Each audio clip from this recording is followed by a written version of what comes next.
Well, here we are, friends. We are live with a stream delay of only 1 second.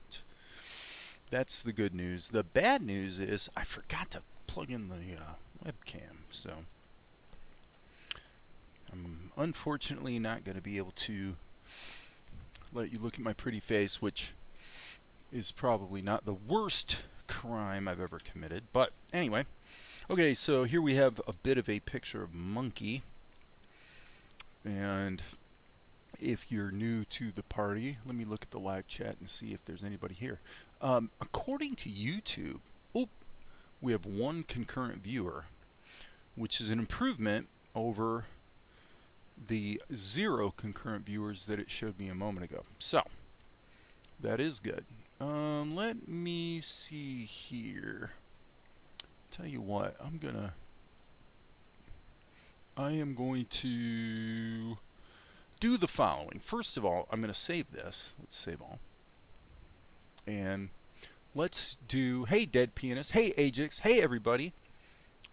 What fun. I love the way everybody just shows up. It's pretty cool. So apparently YouTube's doing a pretty decent job of letting people know what's going on. Okay, so let's go back to, what would it be, 467? Yes, okay. So 467, we're going to leverage some of our assets from 467. So the best way to show what's going on is probably to look at the edit. So let's jump back to the edit, and we'll do our quick and dirty recap of what the heck's been going on. One thing that has been going on is that it is tax season, as you probably know. Muted. Okay. Weird. OBS seems to be working right. So let me restart. That's strange. Stop streaming. We are streaming. And let's try that. Let's kill this. Okay. Sorry, gang. Did that help?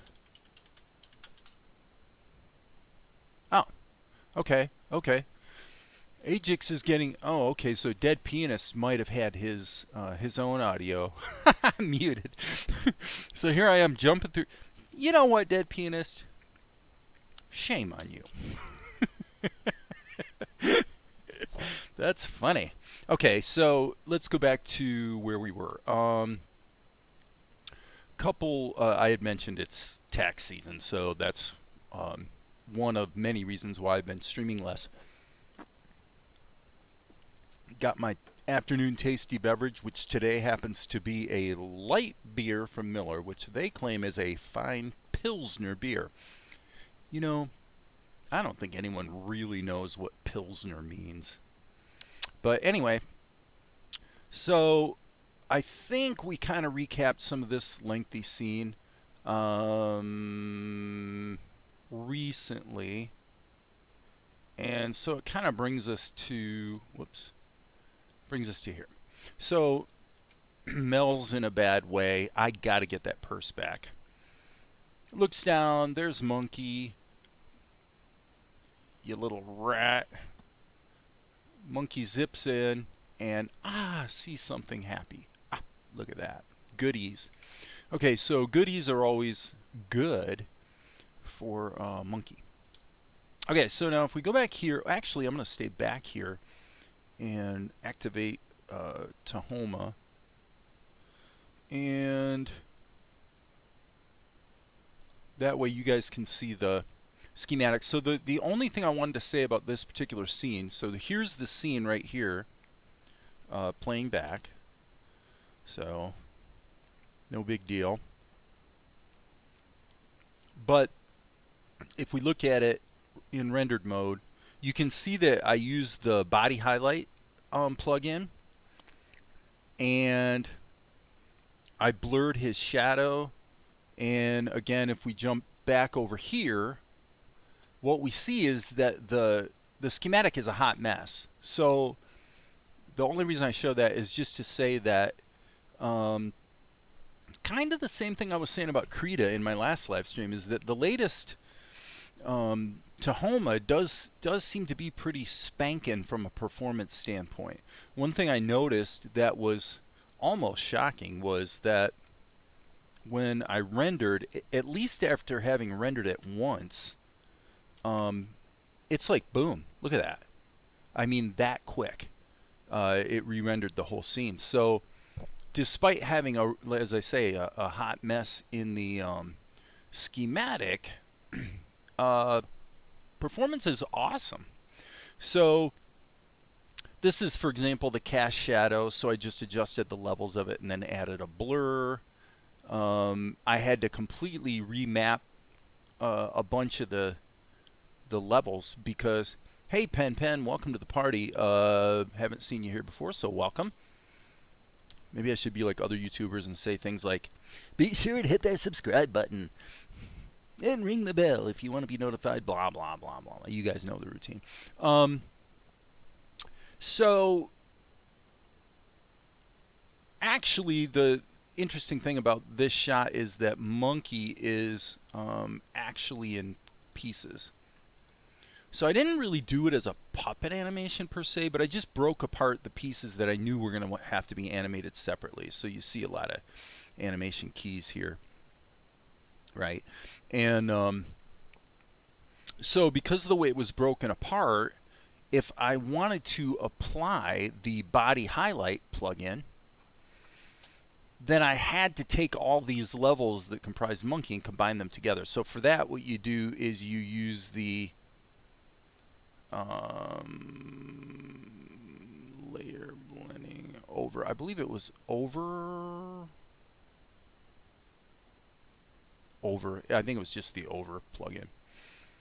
And then that gives you the ability to just, and when you plug a level into it, what happens is it automatically creates another plug for another source, so you can keep adding as many levels. So it's just a really quick and dirty way to combine levels. Very cool. The body highlight, in case you're wondering what that does, its parameters are right here. The ones that are important, probably, if we look at the way this looks when it's rendered, it's quite useful, actually. Kind of saves you some hassles as far as highlighting and shadows go.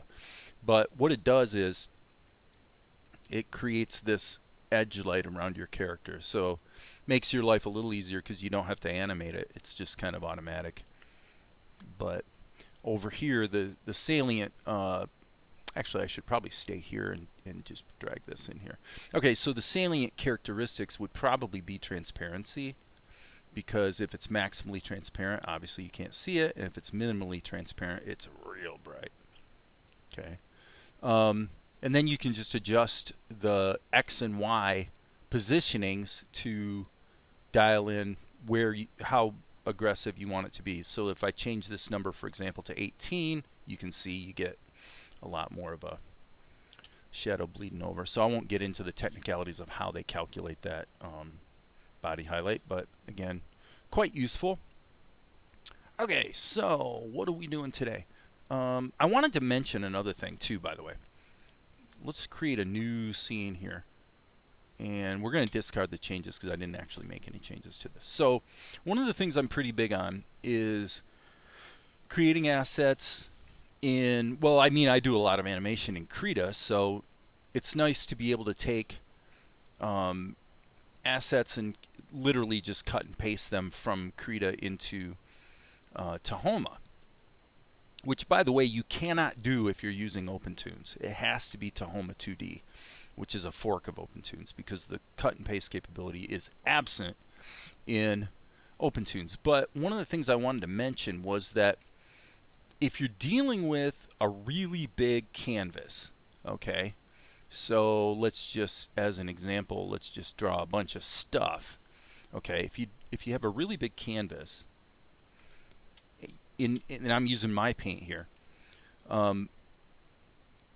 you can cut and paste into Tahoma like so. And this comes up in Animate kind of often, actually, because you sometimes you have a really big background and you need to pan it around.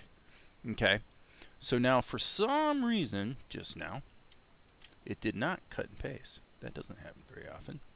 Let's see what happens if we just go like this. Paste in place. Okay, there it is.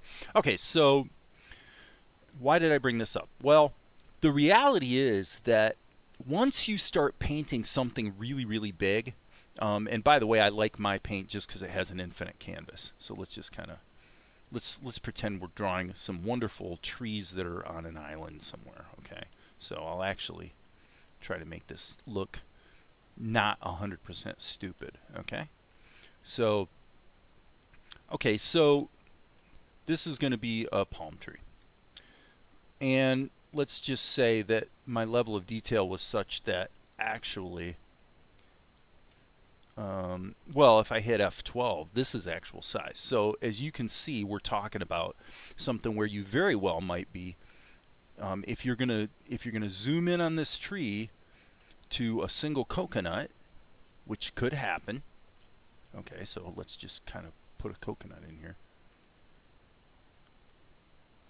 Well, if you're dealing with a shot that starts like this and then goes zoom, you know, zooms into the old coconut, then you have a big problem if you're working in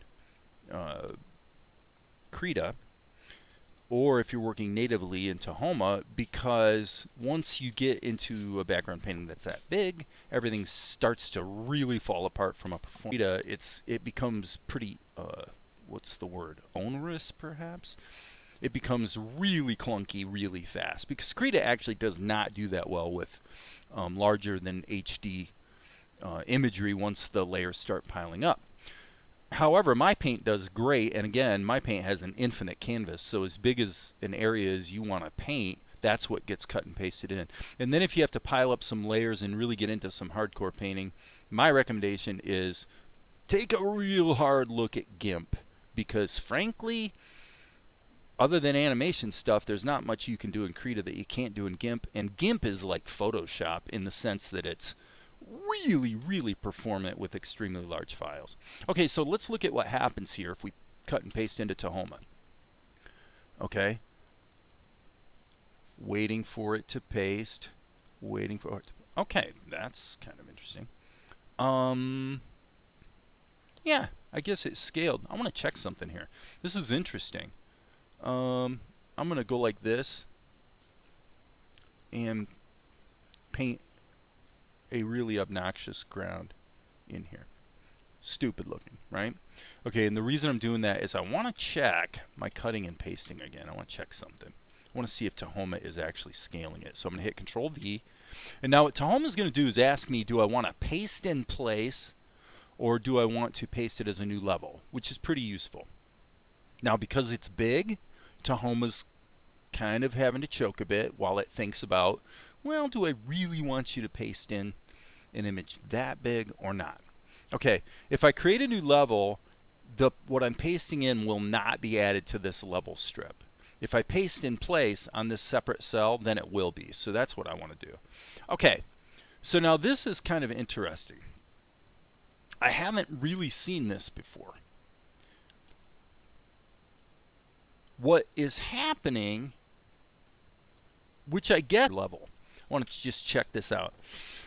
The reason I'm showing this is because this cutting and pasting business is pretty darn useful. And so let's just say, for the sake of discussion right now, that let's just say for whatever reason Tahoma does what it appears to be doing, which is whatever you're cutting and pasting in, it scales it to the current frame. Again, I have not seen that behavior. I'm pasting again just to see what happens because, yeah, okay. So no matter what I do, it seems to want to scale it. What I've seen in the past, so you guys can experiment on your own. Hey, Amar, you can experiment on your own. But what I've seen in the past is if you have a really big image like this, and believe me, this is really big. This is actual size right here. Oops. Okay. This is really big. Maybe I know what's going on. Let me check this out. So this might be kind of an interesting thing about my paint. I'm going to go Control C, because you notice I had the whole frame scaled. So I'll betcha this will not be scaled. In other words, this is really kind of a cool thing we just figured out. Why it's wanting to do the pasting thing twice here, I'm not really sure, but we can live with that. I mean, there's worse things that can happen. Okay, now it still scaled it. I thought maybe because my paint was zoomed out, maybe it was seeing it that way. So I'm going to just go like this, get rid of those. But the point of the discussion, ooh, bug detected. Wonder what that means. I'm going to quit.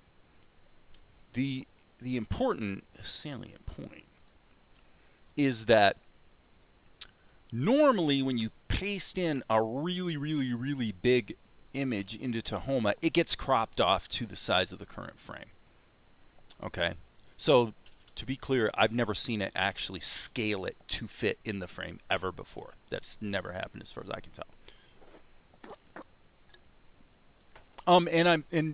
Hey Darren, welcome to the party. What if you choose the create new level option? Could be. I'll bet you're probably right, Darren. My suspicion would be if we create a level first that is now set to broadcast HD and then hit Control V, you're probably correct. Nope, it still scales it. That's really strange. But it's also pretty harmless. Let me go ahead and launch GIMP because my point starting out was that if you're going to paint a really big background image, you're probably better off to use GIMP than Krita because Krita, at least for me, will absolutely bog down pretty quickly. Once you get into let's say you're painting something that's 4,000 wide by 3,000 high, something like that.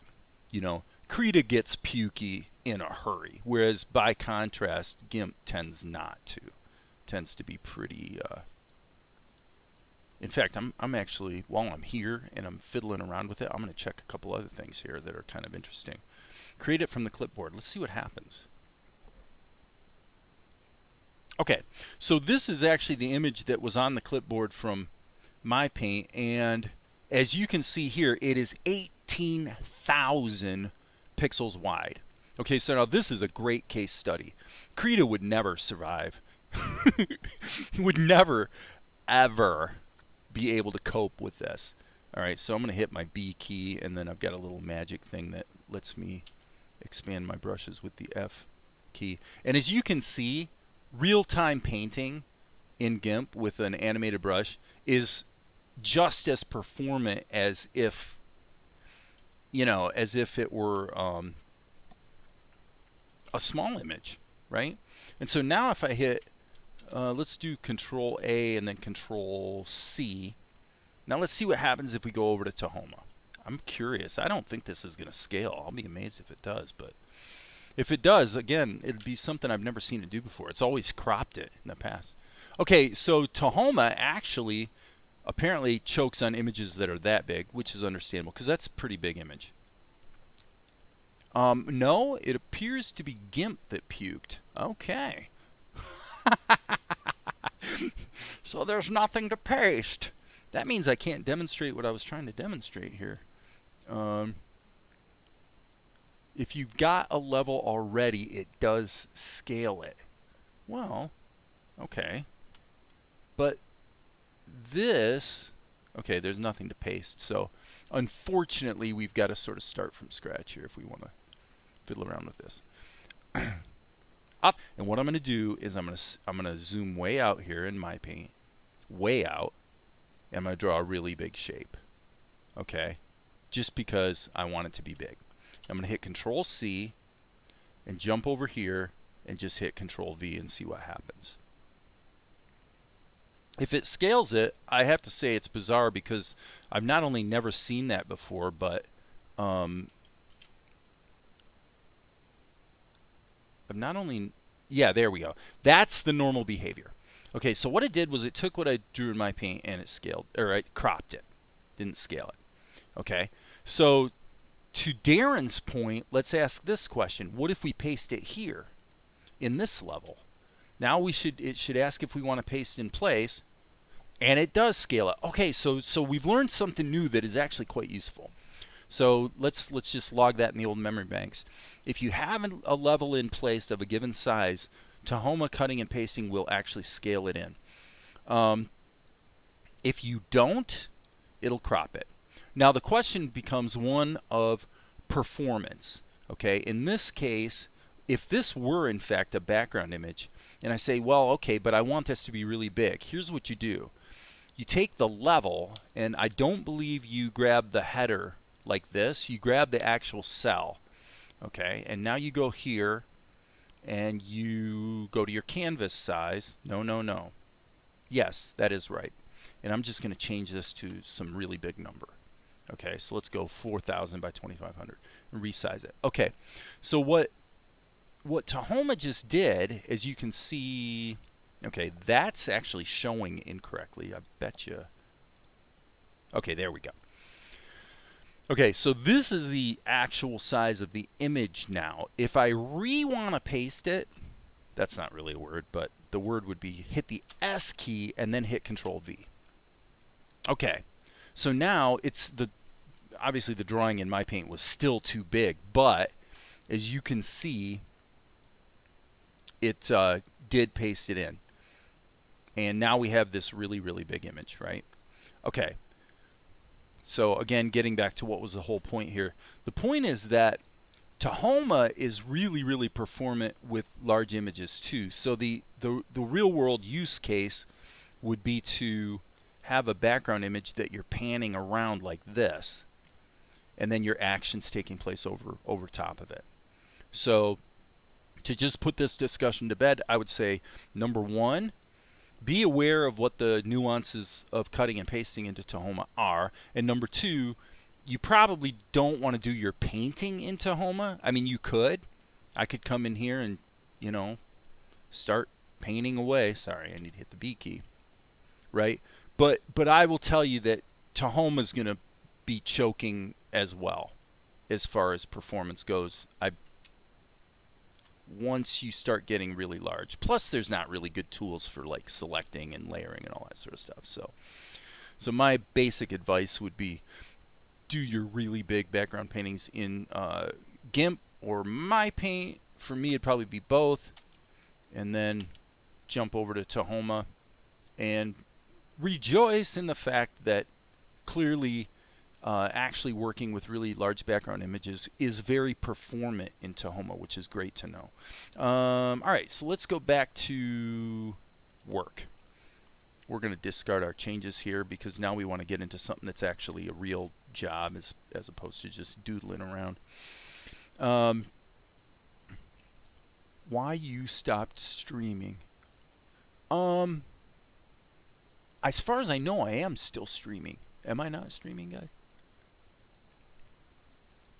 I think I am. Golden Slime says, why you stop streaming? So, act right now. Yeah, OBS is actually acting pretty stupid. Yeah. Okay, so I don't know if this is speaking to Golden Slime's question, but it looks like OBS, we've got about a 6-second delay in the stream right now because OBS did have to disconnect and reconnect, and it took kind of a while for it to reconnect. So sorry about that. It's not like it's exactly news, but it happens. So anyway, what I did here was I took the earlier shot we looked at, and basically what do we want to do is just grab this and hit Control X. If you use Control X as opposed to delete, then Tahoma will ripple edit it. Okay, so just by way of demonstration, if I go like this and hit delete, it doesn't ripple edit it. In other words, it doesn't take this and move it up. But if you hit Control X, it does. If you forgot and accidentally deleted, then just select the range and hit Control X again, and it'll still ripple edit. Oh, I see Golden Slime's question. Okay, sure. Well, I did talk about that in earlier videos. I mean, recent videos. But basically, here's the deal. Long story short is I went through the normal dark night of the soul that I always go through when I'm working on a very large project, where you if you ever work on something really large, you're probably going to have this same experience where you come to a place where you go, you just, you kind of say, oh man, I hate this thing. Nobody's going to like it. It sucks. You see all the problems and blah, blah, blah. So for me, I wanted to go back and kind of revisit a lot of the things about the show and the project and blah, blah, blah. And came out of that analysis in a pretty good place. I mean, I'm liking, all in all, I'm back on track. So as far as why I haven't been streaming as much, that's probably, I mean, one reason is because I mentioned April's the worst month of the year in terms of, because you got taxes, it's tax season, and there's a lot of, it's also the season for putting in the garden. This is the time, when spring hits, it's usually a little bit crazier time of year. But yeah, the main reason is just, my workflow is evolving, and I wanted to sort of take a breather. That would be a good way to put it. So, anyway. So what are we doing today, then? Now that we're kind of a long time into it, here's what we're doing. We got to do this shot right here. So basically what Monkey does, I don't know if you guys can see it, but what he does is he tosses the bag. Okay, so you got to remember that Mel's after Monkey because way back here, Monkey saw the bag in Mel's pocket and boom, he stole it. Okay, so when he stole the bag, that's a bad thing because the bag contains a letter that it was absolutely essential that Mel not lose, and of course now he's lost the letter, so that's the problem. Okay, so now what I did was, here in Tahoma, I went into third column, or level is the proper parlance, and hey Soda Pop, good to see you again. I usually import my alias line work for auto paint and frame range coloring in OpenToonz, Tahoma2d, and render to any alias when finished. Hey, that'll work. That'll work. Yeah, I'm not going to really get into a discussion of that today, but the post production anti-aliasing, to say nothing of frame range coloring, those are definitely super duper capabilities of Tahoma and OpenToonz. So I frankly don't use them very much. I've seen very few use cases myself where frame range coloring's been that useful to me. But if you were doing full 24 frame per second animation where your character doesn't actually move that much from frame to frame, then it could be quite useful to be able to actually do frame range coloring. You just want to make sure you don't have any leaks, because if you do, you're going to have a bunch of undoing to do. So in this shot, getting back to work here, I'm just kind of using my charcoal pencil. I like it for sketching. Okay, so what we're going to do is we're going to get Monkey blocked in. So let's just kind of get these shapes. And I'm going to have a little bit of fun here with his body position too. Now that I'm drawing this, I'm kind of seeing how this could be kind of fun to kind of give him a little bit of a pigeon-toed sort of.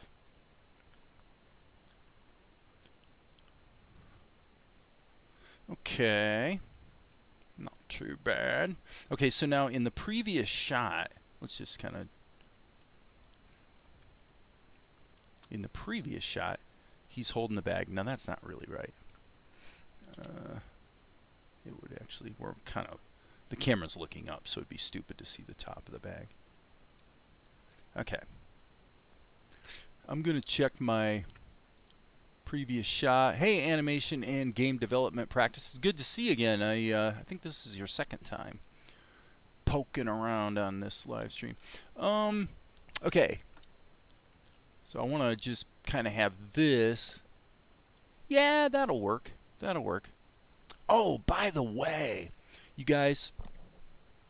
Oh, this is something okay, I'm going to throw this out there, and you guys tell me if you want me to talk about it. This is actually kind of a big deal. This effect right here, the hearts, was done using a vector level in Tahoma with the vector effects. And it can be quite an economical alternative to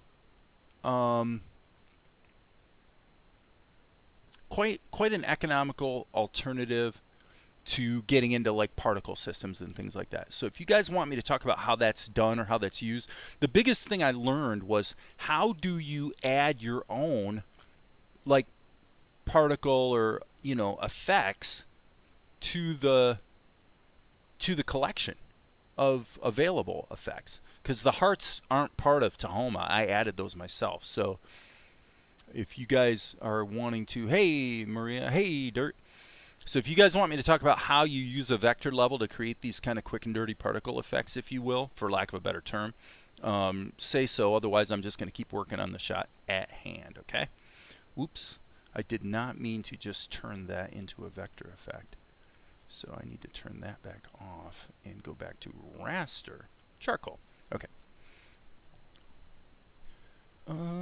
His hand, okay. There we go. His hand was kind of down here. So we just kind of want to block that in. But yeah, I thought the, in the last week, I've not only used the vector level, again, they're just called vector. Darren, help me out. What are these actually called? They're not a trail. I guess it's not a vector brush. And it's not generated. I guess it is a trail. I guess this is considered a trail. Okay. So I figured out how to use vector trails, and I also learned in an earlier shot this week how to use particle effects in Tahoma, which I think I talked about that in my last video. Okay. So Dead Pianist says how. So Dead Pianist wants to know how to do it. I'll show you. I'll show you right now. Okay. Here's all you do. It's really simple. Just create a vector level. So boom, there's a vector level. And the key thing about the vector painting is going to be the thickness of the line. Okay, so I'm going to draw a really somewhat thick, actually, this is a useful thing for drawing shadows and stuff. For what we're doing here, I don't want to have that. So I'm going to turn auto close off, and that automatically also closes or turns off auto group and auto fill. So if you turn on auto fill, it makes, these are sort of dependencies of an auto fill, and vice versa. If you turn off auto close, none of the rest works. So anyway, okay, so I just draw a line. Okay? Now, if I go to vector and I want orange slices to be distributed along the line I just drew, then I just select the trail of orange slices. Okay? Now in my case, what I wanted was happy loving hearts. Okay? So now you say, well, wait a second, those are pretty small. So if you had to edit the line after the fact, what I would probably do is use the tire pump. Just take the tire pump and thicken your line. Because fills don't do anything for you here. It's all about the thickness of the line. Okay? And then if I go ahead and what I can do is just expand this really big. So let me make a couple quickies here, and then what I'm going to do is go like, whoa, okay, that was a little extreme. Okay, but you can see what happens just based on the thickness of the lines you draw, and then you get what amounts to a particle effect just because it changes from frame to frame. Okay, so that's it. That's pretty much the whole thing. The question is, how do you get to create your own custom effects? Okay? Because Dead Pianist is right. This is something you see in anime all the time. Okay? And what I learned was the following. If you go here, and it happens to still be open, in Tahoma2d's installation folder. Is that correct? Yes. In the Tahoma2d installation folder, there is a subfolder called Tahoma Stuff. Any of them here because the Fast Zone image viewer doesn't understand the OpenToonz vector format. So, but it's not in the vector brushes, and it's not in the particles. It's in the custom styles. So in the Tahoma Stuff, so you've got Tahoma2d, and inside there's a folder called Tahoma Stuff, and inside there's a folder called Library, and inside there is a folder called Custom Styles. Now, what's interesting about the custom styles is that your if you add any images in this folder, the next time you run Tahoma, they will show up here. Okay, so that's why my hearts showed up. But be aware that these images can either be a smart raster level,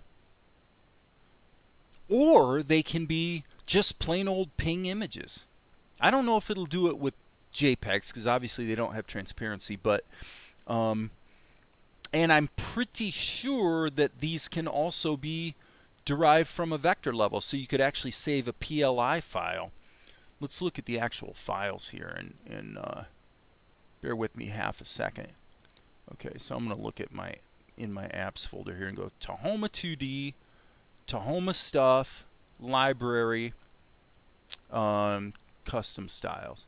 Okay, so I can see PLI files, so those are vector files. Those are actually derived from a vector level. I can see pings, so obviously those are just plain old ping images. And I don't see any TLV files, but I am 99% sure, maybe Darren can confirm this, I'm 99% sure that these could actually be TLV levels as well. But I know for sure that they can either be vector levels or they can be plain old images. Either way, they become available for these vector trail effects. Now, the one thing about this that's a bit confusing is that if I were to drag, let me just go to my Fast Zone image viewer. Let me go here, and there's my hearts. So I actually have 3 drawings, right? 3 different drawings of the hearts. If I drag these into Tahoma, like so, let's load that. Okay, so now what we get, let me move this down a bit so it's, okay. So now you can see here's my sequence of 1, 2, 3 images, right? 1, 2, 3. Okay.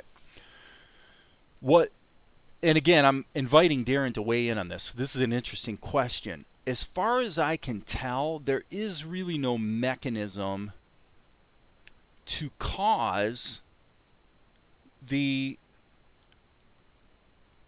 even though this is a sequence and several of the ones that ship with Tahoma are image sequences, as far as I can tell, there is no way to make the trail actually animate and play back the image sequence. Sorry, I got to turn those guys back on. Okay?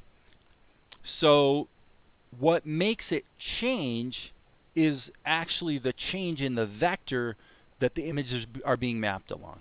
So again, Darren, if you're here, you may want to weigh in on that. You may know more about whether there's in fact a way to actually make the image sequence associated with the trail effect to make it animate, you know, just play the image sequence.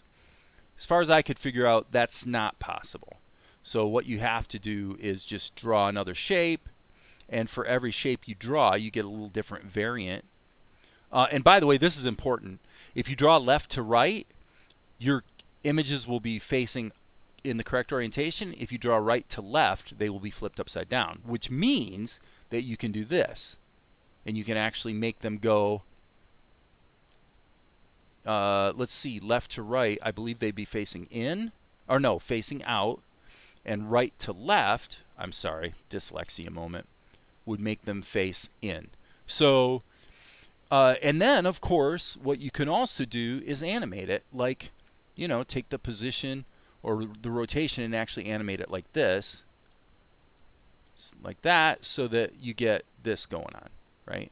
Okay, so that's how that works. It's quite useful. I mean, just one of those things you want in your toolkit that you can begin to think about different creative ways to use it, you know, for your own project. So, but you know, I also use the Steam particle system the other day. What the heck did I use it for? I gotta remember what I used it for. Oh yes, oh yes.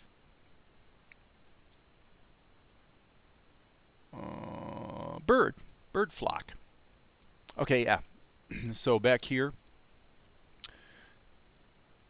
when Mel looks to the heavens and says, "Little help," and then you see all these birds flock away. So that's actually not a quote-unquote flocking system in the traditional sense that one might think of it.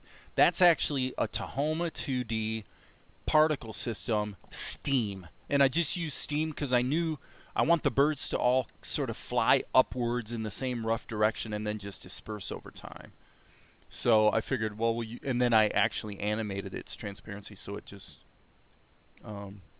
frame range. Okay, Darren, thank you. Let's do that again. Let's do it right now. Okay. So I've got a delay of 7 seconds on the line, but so I assume you're hearing this 7 seconds from when I'm saying it. What I'm going to do is I'm going to try this in real time, and if you see me do something wrong or I miss something, let me know, Darren. Okay.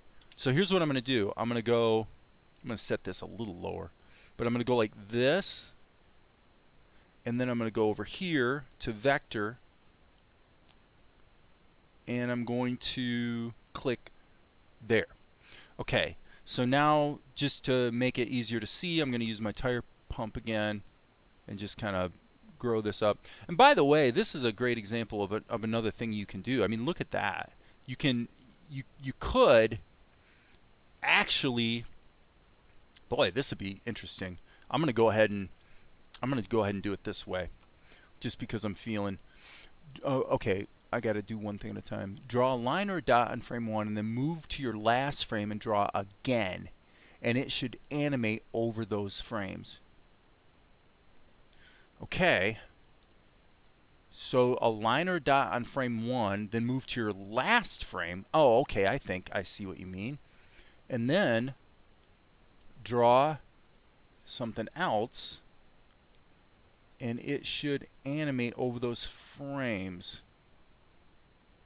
So that's why I wanted you to weigh in here, Darren, because, okay, it seems like obviously that didn't fill in the gap, but that might be because of what we kind of talked about the other day as far as the way Tahoma fills things in. So I'm going to move that to there. And the question is, how do we get this to animate the actual 3-image sequence that the trail consists of? So I thought I just did what you said, and it isn't behaving as, you know, expected. So while I wait for you to respond to that, I'm going to show this other thing. So what I'm doing here is I'm taking these two images. Let's see. That's image 2. Okay, so what I'm going to do is make a duplicate here. So what I'm going to do is actually go Control, and I'm going to hit the D key and make a duplicate. And then for this duplicate, I'm going to take the tire pump and go like this. Okay, and the reason I'm doing that is so now I've got these two images that are just a little different. But what I'm going to do is I'm going to insert. Okay, I'll come back to you in a moment, Darren. So now what I'm going to do is, I believe, oh, what is it I want to do here? I haven't done this in a while. Dang. Boy, I hate it when I come back and something I used to know how to do, it's like I've lost it. Where the heck is the... I'm thinking, let me see something here. Okay, yeah, this is what I want to do. Grab all these guys, and then let's do a linear tween. Okay, so now if we take this, it's going to tween the tire pump. So just so you guys know, that is an option. But now I'm going to go back to what Darren said. Okay, choose the range option on the options toolbar. Okay, options toolbar. I'm sorry, Darren, I hate to be stupid, but first the drop down. Okay, so I assume you must mean B. Yes, here we go. Okay, okay. Range, this is what you're talking about, right? This is the, so I'm going to actually get rid of these images and start from scratch. We'll create a vector level, and we're going to turn range on. I assume we can go linear. Okay, so what I'll do is I'll draw this line here, and now I'm going to draw this line here. We'll do fish. Okay. And is it a gimme that this needs to be extended? Again, I'm sorry to be so amazingly dumb here, but I'm just working with the language that you're giving me. Choose the range option on the options toolbar. Thought I did that. Linear. Is it important that... Okay. This delay is tricky, especially with my Pidgin English instructions. Well, it'd be better to have one single comment that's long and detailed than to try to condense it, because it's really hard to be clear. Okay, so first things first. I chose range and I chose linear. Is that correct? I'm guessing that's what I was supposed to do. So, and just so you know, I have no idea what that does. I have literally no idea what the range option on a vector level is even for. Not a clue. Okay, this is interesting. Let me try it here too first. Check I'm saying the right thing to you. Okay, what I'm finding very strange right now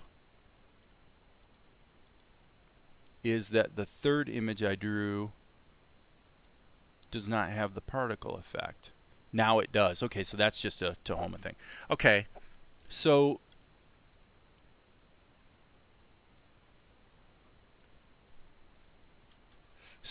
if you were to draw a second drawing, you still got a different vector.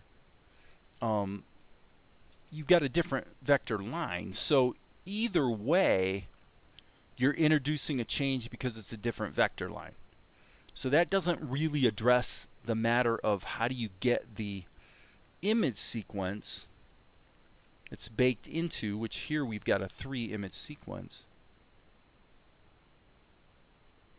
You did exactly what I suggested, but I missed a step. Okay, I'm gonna go ahead and just delete the level and start over. I really would like to know how to do this, because it seems like if you can have an image sequence for this type of thing, now you're getting into really useful particle type effects, and I can't figure the heck how to do it. I literally can't figure out how to do it. So I create a vector level.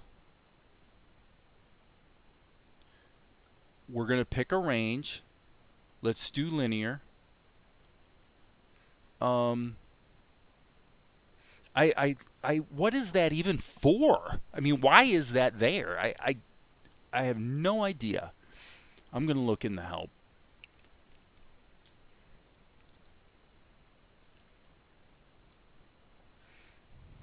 Okay. I'm looking up the word range.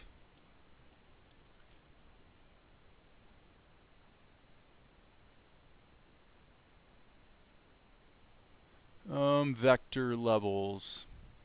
I guess we'll just look up vector level. In modeling a vector drawing.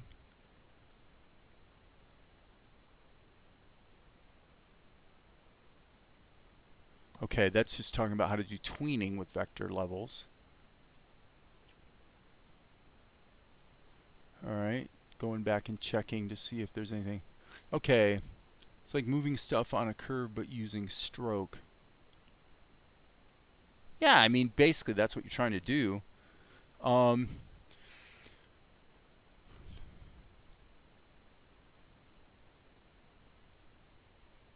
Drawing animation levels. Okay.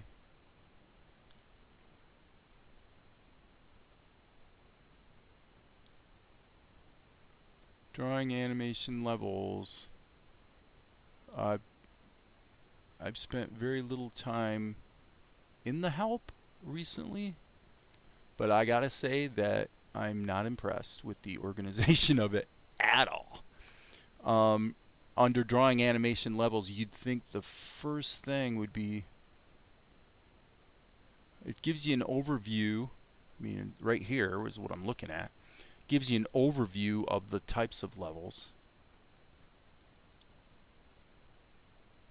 So Darren, if you're able to just put in a comment what the flaming HE double toothpick range even means, just like hypothetically or theoretically, what's it even there for? If you could put an explanation, that would be really wonderful, because I'm like, I can't even imagine an application for it. That's what I'm trying to figure out. You know, so it's like anything that involves learning or problem solving. Everything you're trying to figure out requires you to keep going back another step and back another step and back another step. Okay, I found my missing step. I've not got a multi-frame image to test on yet, but let me show you what I meant earlier. Select the brush. Okay, I select the brush. Choose an interpolation type from the range drop down. Already done. It's linear. Create the number of blank frames by highlighting over empty cells and pressing Alt-D to create blanks. Okay, apparently that has to be done over here. And I hit Alt-D and it does nothing. I come over here, I hit Alt-D, unable to replace the current drawing with a blank drawing. So apparently it's Alt-D. Okay, so I'm going to create 3 images. How is that different from having just pressed D? That I don't quite understand. Then click on the first drawing and draw. Okay. We draw a line. Then move to the last frame and draw again. OpenToonz will interpolate, okay, between them. And I'll go to number 3 just because, okay, and I see an X there. Okay. I don't think this is going to do what we were trying to do, though. So that's basically an automatic in-betweening process, as distinct from the way I did the tweening a moment ago by creating the blank frames and having it interpolate that way. Deduplicates the previous drawing. Alt-D creates empty drawings. Okay, fine. So this is actually was supposed to be a duplicate of this, but now we come over to the vector effects and we turn that on. Okay, all that did was animate the vector that the hearts are mapped to. It did not cause the 3-frame image sequence of the hearts to animate. And I'm not at all clear that yeah, that's correct according to Darren, right? That's exactly right, Maria. Okay. So it could be, I'm going to speculate, is it possible, Darren, that you had a brain fart between what we were trying to do with the image sequence associated with the trail versus the automatic interpolation? Because what you're describing is working fine. You can see it there. But it's not actually what we were trying to do. So anyway, if I'm going to leave that one there for a moment, I think. I'm going to leave that there and get back to Monkey. Because we got a bit of drawing to do here as well. The whole let me check something here. custom styles. So if I go to the Toonz help, or the Tahoma help, and I search custom styles, you'd think it would harken back to, yeah, trail styles. Okay, so if we look at trail styles, the trail style repeats an image or an animation level created with Tahoma or third-party software along the vectors. Trail styles cannot be used to paint areas. Okay, so in other words, it's looking at the lines, not the fills.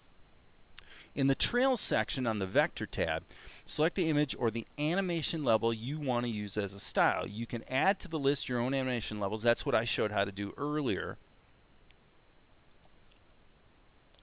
The images are repeated, changing their placement and size according to the vector shape and thickness. If the animation, here it is guys, right here.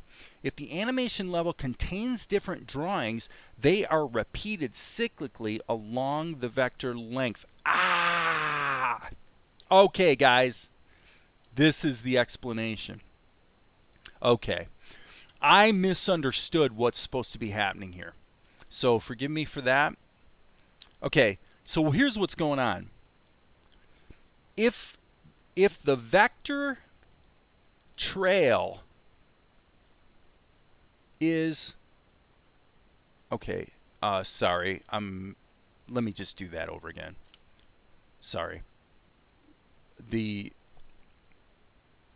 Because I had range turned on, let's turn this off. We don't need the range. Okay. So now if I draw this shape, what happens is when I add the particle effects, the repeating of the image, or the playing back, if you will, of the image sequence is not sequentially animated over frames. What it's doing is it's taking whatever images are in the sequence and distributing them evenly across the vector. So there you go. I learned something. Darren, you learned something too. So that's cool. I mean, that's fine. So if you want to animate it, probably the best way to do it here would be the way I showed before, which would be, just by way of example, I'm going to take the tire pump and go like this. Okay. And then I'm going to hit, what is it? Is it insert here? Yeah. I'm going to insert here. Then I'm going to, so I grabbed the last image and hit insert a bunch of times. Now I'm going to hit shift and grab them all, and now just do a linear in between. And now when I stick that in there, it's going to animate. Taking a drink of my tasty beverage. Okay, so what Monkey's supposed to do is he's supposed to nonchalantly toss the bag. This was a requirement of the story because as the story develops, it's important that the bag can't be found. Until, of course, Golek, the bad guy, finds it. Okay? So there's an indication of Monkey's arm there. Alright, so what would he do? He's gonna whip over like that. Okay? So now I'm hitting the E key to erase. I prefer lasso mode, by the way, for erasing. Alright, and now the B key again. And so now we would see Monkey's elbow in this particular shot. Again, I'm going to hit the D key and duplicate the drawing. Basically, what I'm doing is I'm figuring out what has to move. What'll wind up happening here is probably the tail and the arm will be on separate levels, and the rest of his body and eyes and face, you know, will all be on a single level. Right, so now what we're going to do is, well, let's just erase this. Okay, hit the B key, and now what I want to do is, why did this get changed? Oh, maybe it didn't. Oh, I see why. There, boom, boom. Don't know how that got switched, but that's okay. Okay, so I'm going to say, to make my life easier, I'm going to set my start marker here so I can just loop this. Yeah, that's perfect actually.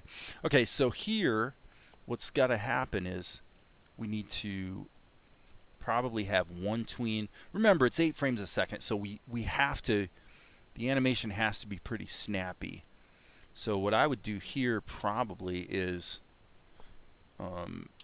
I suspect take this out completely, but just to be safe, we'll try doing that.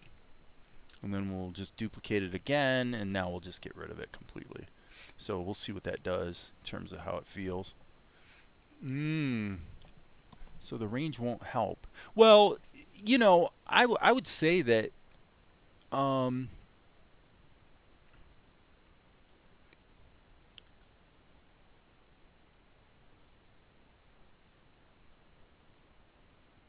just looking at the comments. I would say this. I think the important thing for people to understand is that what we're talking about doing is still not actually that difficult to do. Okay? Here's why. It's just, this is why it's really good to know your tools.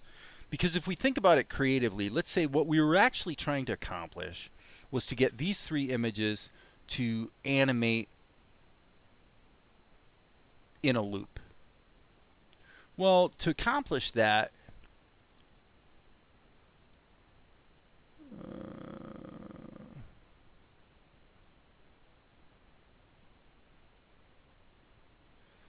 I will allow that. Okay. Oh, I see what's going on. Oh my gosh. Okay. That's not what I meant to do, but sorry. I should have just dragged the first image. Okay, so what I need to do, and by the way, Darren, can I ask you this as well? I had always wondered how to just get this to extend, and then the other day I discovered that, well, you just select all 3 images and drag and it extends, but now for whatever reason, again, it's not working and I cannot figure out how to get it to work.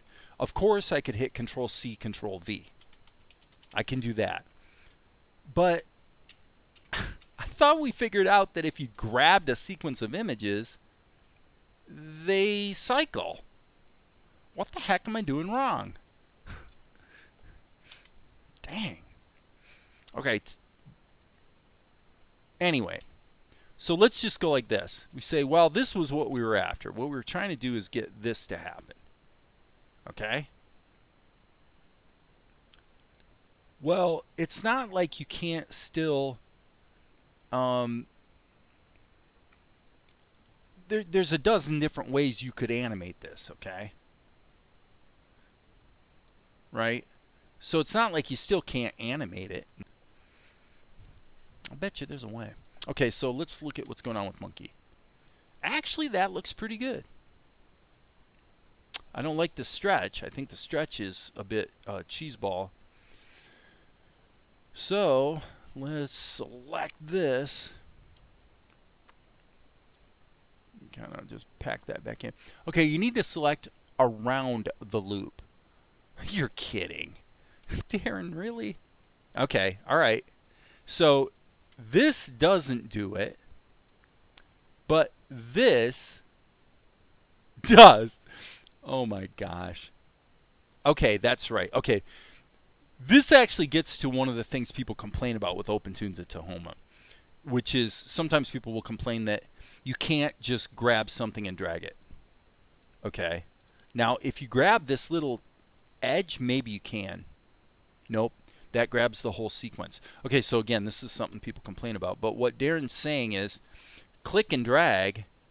You're kind of glad that it doesn't move it, because what you wanted to do is be able to grab a range. And by grabbing that range, now it loop. Okay, unless it doesn't. Grab the range, and it doesn't loop. Okay. Okay, this might be stupid attack number 1. Grab a range, doesn't loop. Grab a range that includes a blank cell, now it loops. Okay. You know, just viscerally, I look. So you need a sequential drawing, 3 in 1. The easiest way is to have 1, 2, 3 on the action. And drawing 3, select duplicate drawing, press W. So it changes to drawing 1 that you can select. It is definitely harder to explain than to do. That's hilarious. Man, anything that requires that much explanation is maybe something that should be done in an easier way, which the easier way for me is to go Control C, Control V. Because that is definitely a... Yeah. Wow. Yeah, that's... I really appreciate your help, though, Darren. It's... Okay. So this is what we're going to animate, anyway. Okay. So now the question becomes, are we going to... well, let's actually do this. Let's grab this whole cluster. And normally, my standard practice is at 8 frames a second is I usually give it four frames at the beginning just to sort of settle into the shot for editing purposes. So, all right, so that means this is going to be our start. This is going to be our end. Okay. Time to rock and roll. All right. So I would say his arm. I think what we're going to do is ignore this arm, this little tiny arm right here. In fact, maybe I'll deliberately introduce a tangent or let the bag be slightly behind his leg. Okay, meanwhile, by the way, I wanted to, yeah, Control C, Control V is easier to say. That's for sure. But I do want to animate his tail. So therefore, I think what I'm going to do is turn this off. That can certainly be turned off too. That's just an effect. Boom. And now what we're going to do is, I'm just going to kind of do this my normal way. I'm going to just turn that way down, add a color, and let's rock and roll. So B key, I'm going to crank up the smoothing and watch the magic. Okay, stop. Why?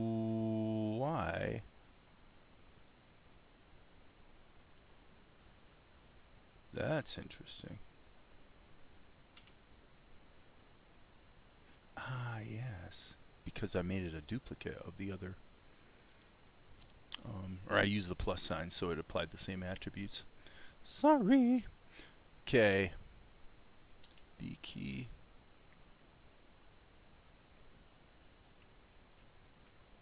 Okay. Looks like we're dancing with disaster here by having the minimum size be 1. So, and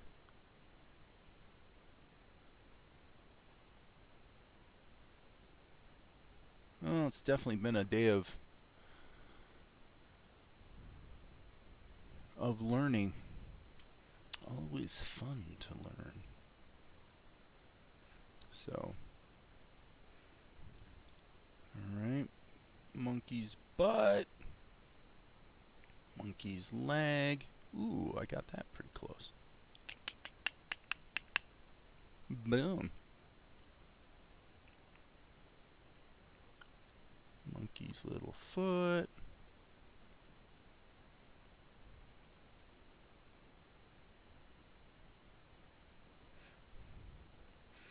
Monkey's other little foot. So this stuff's only going to have to be drawn. Whoa, that's not going to work. Only going to have to be drawn once. I think I have the smoothing actually a little too high.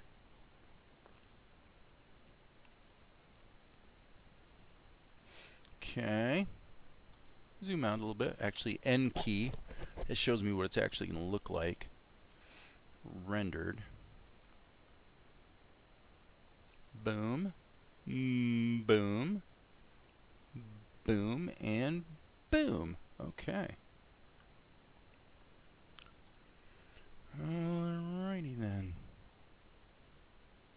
Monkey's pretty happy.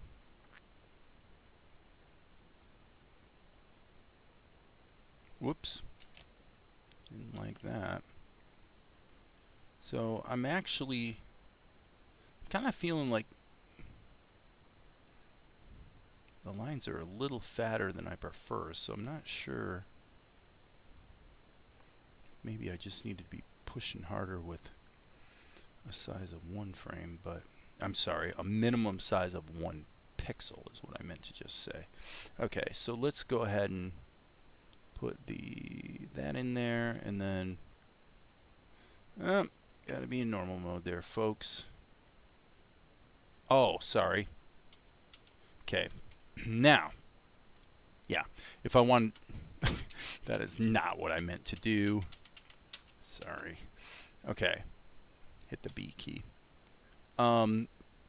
If I wanted to fill it in, I would want to erase this first, which I could do just by like that.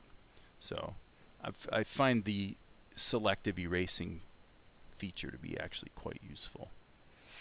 Okay, okay, so in Monkey's case, let's add a couple more colors, and then we'll fix these colors up shortly, but basically there's a slightly yellowish color there, and then that's actually pretty close. So let's go ahead and zoom in, fill tool, get those. Let's add another color, and this will be the specular of the eye, so we'll make it look stupid and red so that we can see what we're doing. And then I'm just going to turn it down a little bit. Okay, B key, this is important. We need to have this kind of border area around here. And probably, actually,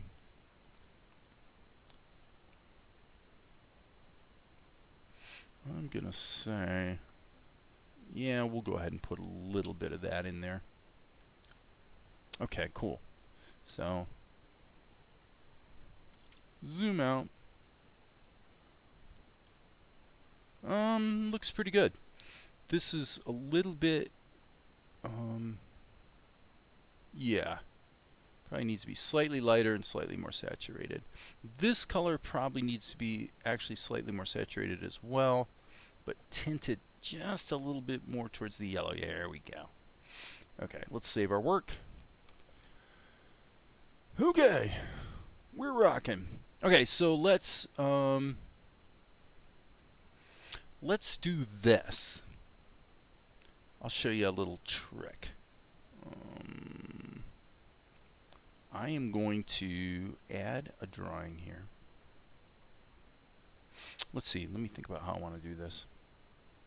Yeah, actually, here's what I'm going to do. This is a little quirky, but here's how I'm going to do it. First of all, I'm going to take all of these, because these are just sketches. I'm going to move those into another level. Okay, next, I'm going to draw the tail. You'll see why this may not be the wisest thing ever, strategically speaking, but it will work. So I'm going to draw his tail a little bit off to the right. You say, Dave, why the heck would you want to do that?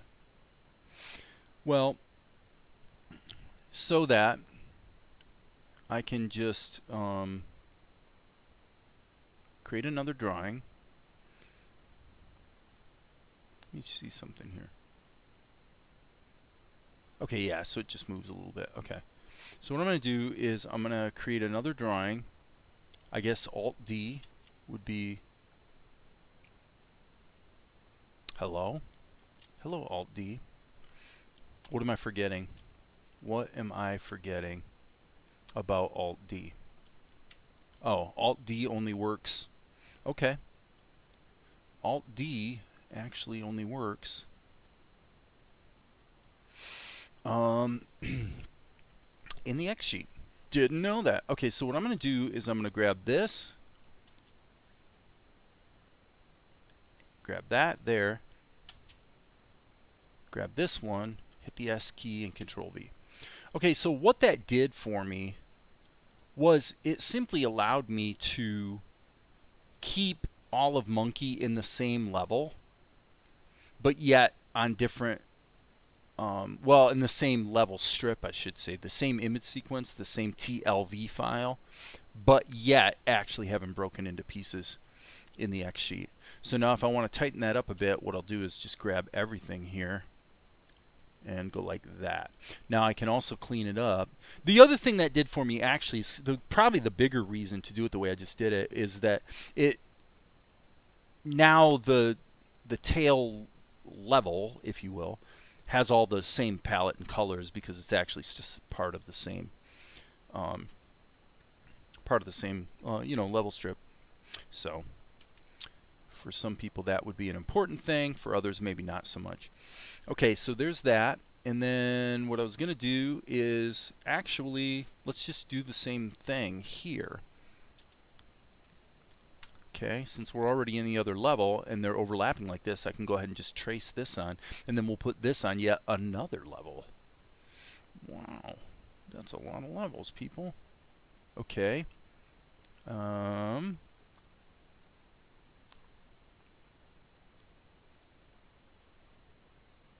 I hope that made sense.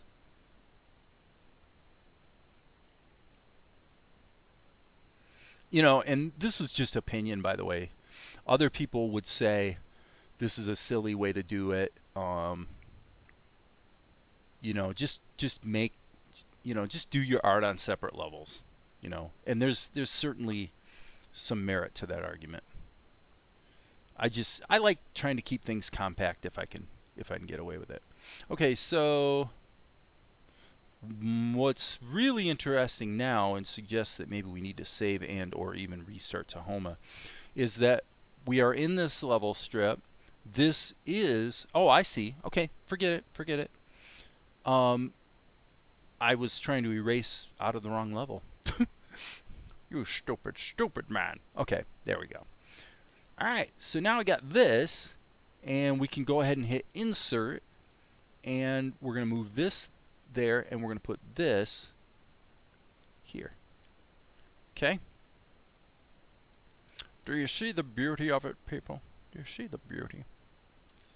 Alright, so now it's all in one level, and ultimately I'll wind up just deleting these drawings out of the level and resaving everything. Right? So, alright, cool, man. See you later, Darren. Okay, so fill tool, boom, boom. This really needs to be kind of a tan-ish color. Tan-ish. It's probably pretty close. Yeah, and now we'll just tweak it a bit. It was it was kind of a canvas color, I guess you might say. Okay, so now, since we are cheating and putting everything in the same level, and this is behind, we can actually take the, and this is going to be animated too. So now what I'm going to do is I'm going to go ahead and put this in all mode. So I can go ahead and drag this right here, and we'll put the center here. And now I can just go like that. And now we'll stretch. Actually, what we'll do is we'll put this on top, so I can see the sketch over top of everything, right? Okay. Now I'm going to stretch this down to here. And here we go. We'll ignore the tail for now. Okay, so step one is a little rotation and pop it up a bit. Now, the problem we're going to have is we really didn't want that tween right there. Okay, so that's easy to fix. Control C, Control V. So we copy this key position to here, so that now we've just got a one frame tween. And then this, okay, now this is an interesting situation.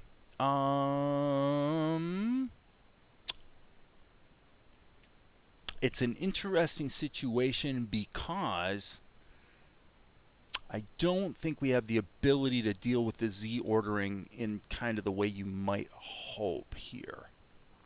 Not really. I wonder what the maintain thing does. Oh, okay, that's for scaling. Okay, so the problem we have right now is that we need to take this and delete this key. We don't actually want that key there.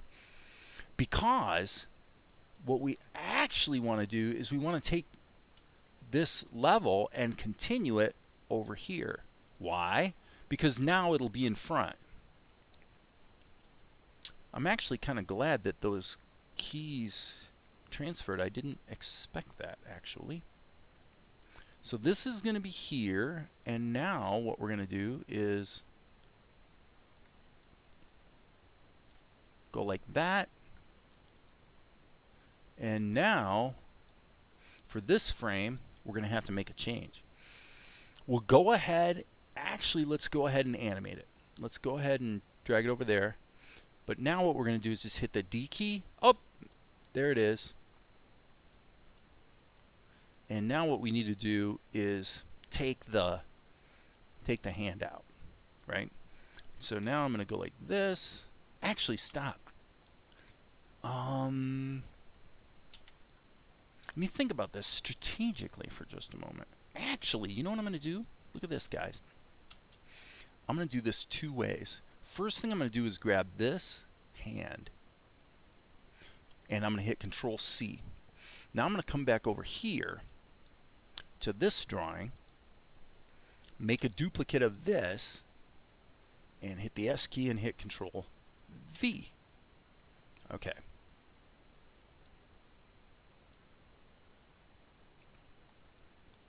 I'm going to leave this over here so that I can select it and move it around later if I want to. Because, let me see. Yeah, his hand was way over there. And the way I originally drew it was like that. So yeah, I'm not going to use the hand. So, okay. Rethinking what I'm doing here just a bit. So here,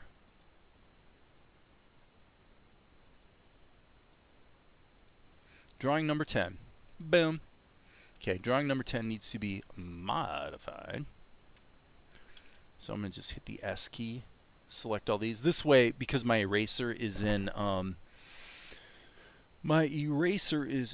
selective mode, but I want to erase everything, so I'll just use the selection tool instead. Just kind of made that a little quick and easy. Okay, now it does actually feel like this is not responding to pressure quite as well, but anyway, there we go. Now if we zip back, you can see the bags there. And this drawing obviously is wrong, so I'm going to get rid of all that. Now, by the way, this is one of those cases where one could argue that, you know, why are you even doing it this way, Dave? Why are you putting everything on different layers? And why don't you just redraw it, you know? And that's true, you know? That's a fair argument. It just depends on the complexity of the scene, basically. Okay, so there's that.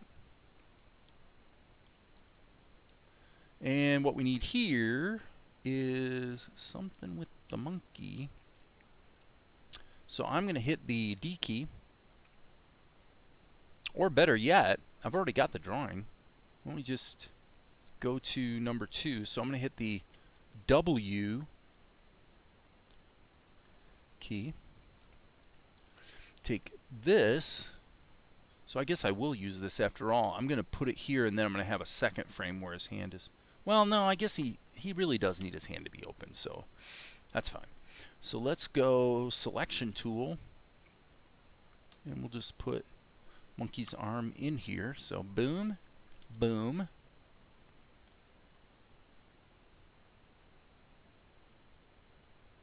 Oh, that was a little weak, wasn't it?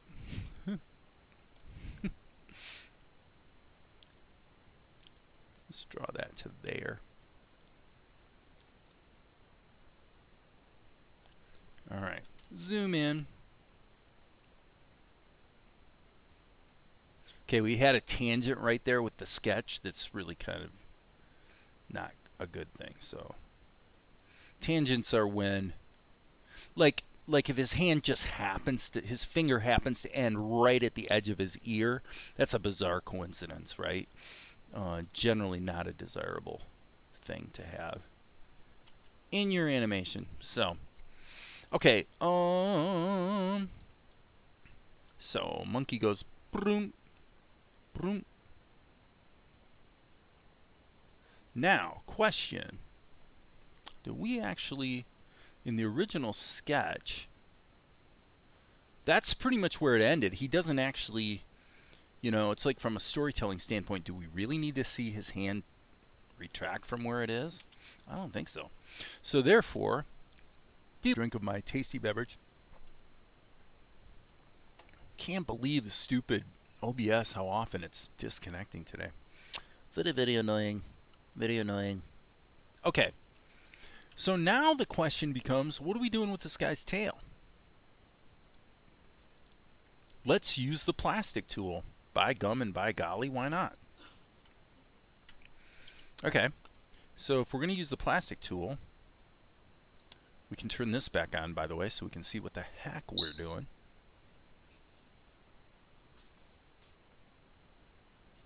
Ah, yes. So this can be deleted. This can be stretched down to here, and we're actually almost done with the shot. But yeah, the tail. Hit the X key, boom. Let's create a mesh, boom. Let's create a snaky sort of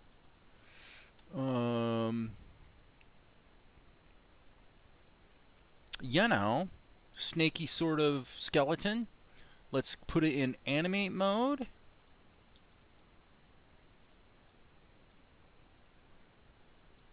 And let's just have fun with his tail for half a second.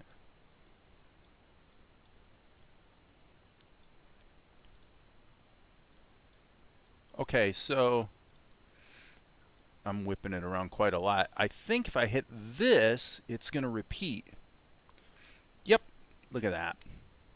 That little icon right there makes whatever animation keys you added repeat. So that's it. That's the shot. A vector layer, boom. This is about the only thing I use vector layers for, frankly, other than the effects that I was kind of showing earlier today. Okay. Now hit the B key, and we want to turn on autofill. So now I'm going to turn that down to a more manageable level. And what we're going to do is we're going to go. Now, this is a good example where a cast shadow might be a better idea, but and here's why. I'm going to have to make quite the crazy edits here. Oh man, that's not what I wanted. Okay. Let me think. You know what? I got an idea. Let's do it this way. By golly. Let's do it this way. Why don't we use the plastic tool on the shadow as well? Now, I'm not going to use the same plastic tool, but we might as well. Okay, so how would we do that? What we're going to do is we're going to create a skeleton, and we're going to create a base for it down here. Okay, and now we don't want any of this stuff to animate. So I'm just going to put a bunch of nodes that essentially lock this, so it's not going to animate. And then from here, I'm going to add the same sort of snaky trail that I did on the tail. Now, what I can do is going to be basically something like that. Okay, key number 2. Okay, key number 2 is kind of like that. Key number 3 is kind of like that. And key number 4 is kind of like that. Okay, and then we'll go boop. Okay, so now we've made. Okay, what we're going to do though is we're going to excuse. Whoops, that's not what I meant to do.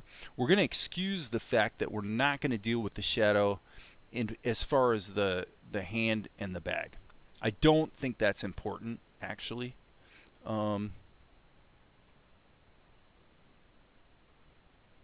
It all happens so fast, I don't think putting shadows in there is that important.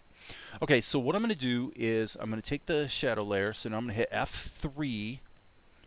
Just jump up to here. Okay, so what we want to do is we want to take the shadow layer, which is column 2, and we want to go ahead and insert a couple effects. Let's do adjust levels, and then let's do a blur. Okay, the blur's probably got a default of 45 pixels. Indeed, it does. We want it to be about, gosh, as I recall, probably about 12. Okay, and then adjust levels. Let's switch back. What we're going to do is we're going to turn down the alpha output. Okay, so if we come back here, you can see that it's kind of sort of working. So what I'm doing is I'm turning down the alpha output. Yep, there we go. Just to dial in that shadow, like so. And the blur level, you know, it feels about right to me. 12 pixels seems to be pretty good. What is missing, however, I guess we'll do the body highlight thing. What's missing on the monkey is the body highlight effect, which kind of gives us an excuse to not use a standard shadow. So that may not make all the sense in the world, but here's what's going on. So this is a very similar situation to the other shot I did the other day, in that the monkey is broken up into pieces. So columns 5, 6, 8, and 9 comprise monkey. So 5, 6, 8, and 9 are over here. Okay, so what is the problem? The problem is I want to add the body highlight effect on top of monkey, but monkey is broken up over all these different levels. Hence, what we do is we do a layer blending over. Okay? Now, 9 is on top of 8,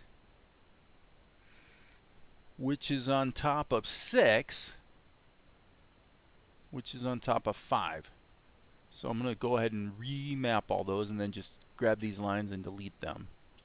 Okay, so now what we want to do is go back to our image and see if the rendered image has everything stacked correctly. If I had this wrong, then his tail would be showing up in front of his body and stuff like that. So it looks like I got it right. Okay? So now that we've got monkey all gathered up into one object for post-production purposes, now we can add the light body highlight effect, which when I did it before, I had a Y setting of 0 and an X setting of, I don't know, it was about 10 as I recall, I think. Okay? And so if we go back here and see, yeah, that's pretty close. I think maybe instead of 10, we might be able to go as high as 15 maybe. Not bad. I'm going to split the difference, call it 12. Now there's a blur on this effect. Right now the blur is set to 4.5 pixels. I'm going to switch that to, geez, I think only 2. I want that to be fairly sharp. So the main problem is the transparency, and when I do shadows, usually I look at about 11 or 12% for shadows. So I'm basically saying, for this, let's make it the opposite. So that looks pretty good. Okay? Right? Am I right? I think so. Okay, now that we have this in place and the body highlight is effectively substituting for having done proper shadows on monkey, which we still could do, but I just don't think it's particularly necessary. The thing that I'm seeing is probably this color needs to be a little darker. Okay, so you see this color. I'm going to turn the value down a bit so that when it renders, yeah, you get that nice contrast. That's better. And again, I should say that because he is inside this tent, that's why we have this overlay effect and a hue saturation value scale plug-in, because it's basically color correction, right? Okay, so now let's go to render output settings. Here, this is supposed to be shot 471. Yep. So we want to change these numbers to 471 and 471. They're going to be JPEGs, and boom. So the first time it renders, takes a second to pre-compute, but what I've been finding is after that, if I hit Control-Shift-R, it is so fast to render that you can literally make a change, re-render, and jump into Vegas and instantly see what it's going to look like. But anyway, so here we're going to go ahead and over here we're going to grab shot number 471. There it is, render. It's an image sequence of 32 frames. 8 frames a second. Boom. And let's find it here. We gotta scroll down, unfortunately. 471. There you are. And pop that into the show. Its properties. Disable the resample. And now here's what we have. Actually, you know what? I'm gonna switch it back to here and go full screen on my preview, so we can kind of see what's going to happen. So monkey goes in here. He's in love with the food, and he chucks the bag. I'm liking it, people. I'm liking it. The only thing I would want to change, let's turn this full screen back up. Okay, so the one thing I want to change is on monkey's level, I don't want his outlines to actually be black. Okay? They really should be a little lighter. There we go. And let's give them a little bit of color as well. Now this is what I was talking about. If I just go Control-Shift-R, quite literally as fast as I can hit Control-Shift-R, it's done being rendered and it's already baked into the show. So basically I'm pretty happy with it. Okay, that's it. I'm quitting. I'm done.